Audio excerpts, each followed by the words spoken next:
everything that was previously said is vitally true. And where I see companies and organizations fail is on the communications of the progress, the communications of the goals.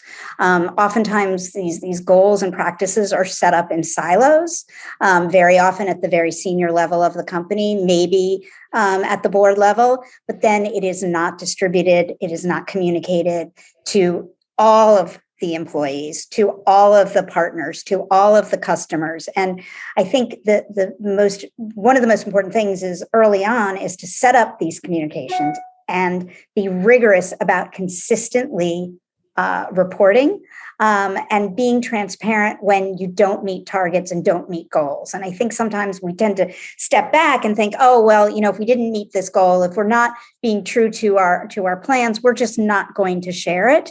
But the problem is you're then creating more problems for yourself.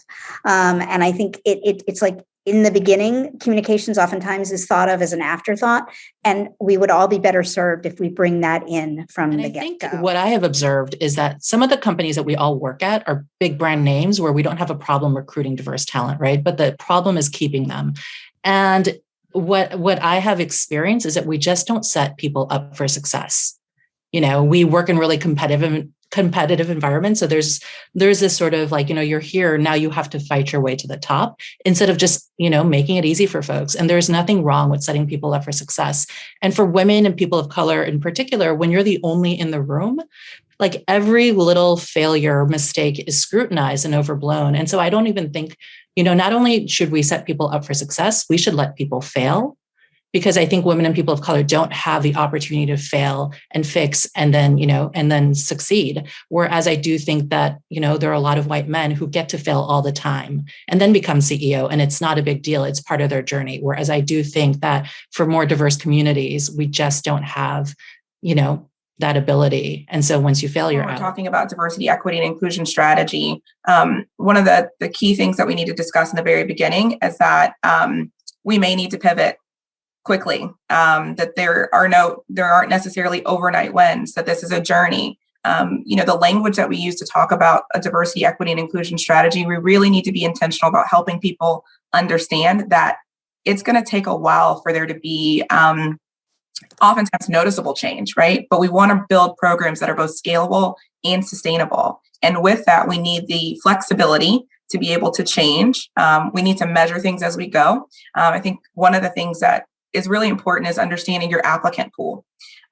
People will often talk about a lack of hiring what we call diverse talent, but we don't even know if our applicant pool is diverse. So again, that's something that we can measure, and then we can help solve for a challenge that might exist within the hiring process.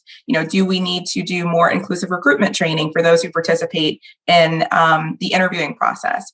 But if your applicant pool isn't diverse to begin with, then there's no wonder you're not hiring diversity into the organization. So then we could look at different partnerships and sources of talent. So I think helping people understand that you need to be flexible, patient, and willing to communicate all of these things along the way. I think that's really, it goes a long way to, again, building trust within the organization. But if you set your diversity, equity, and inclusion strategy up as the silver bullet that's going to solve all of these problems, that's when we're more reluctant to say that we messed up or that we haven't met our targets. But it's all in how we communicate it in the beginning, and getting that buy-in, as Susan mentioned. I think there's a lot of empirical evidence, as we mentioned. I mentioned one study done by our research team, but there's a lot of academic literature. There's a particularly good kind of compendium of this academic literature done recently by the FCA last year. I think they looked at something like 200 studies of empirical evidence of particularly mostly gender diversity studies and how they can impact outcomes in organizations. And they looked at a number of facets, right? So obviously the returns financial performance is a typical one that people tend to look at it and quote. The evidence there is a little bit mixed. The majority of the studies, I think there's 32 studies that they've looked at in this respect, and the majority, so 18 of them show positive correlation. It's difficult with these studies to discern the difference between correlation and causality, right? So some of the studies look at causality, like, obviously diversity is causing the positive impact. Others look at correlations, right? There are many more looking at correlation than causality. But at the same time, the majority of them, from the returns financial performance perspective, has shown that there is a positive link in outcomes between gender diversity and financial performance. The other one is, you mentioned, is risk management, which is an even more pronounced outcome.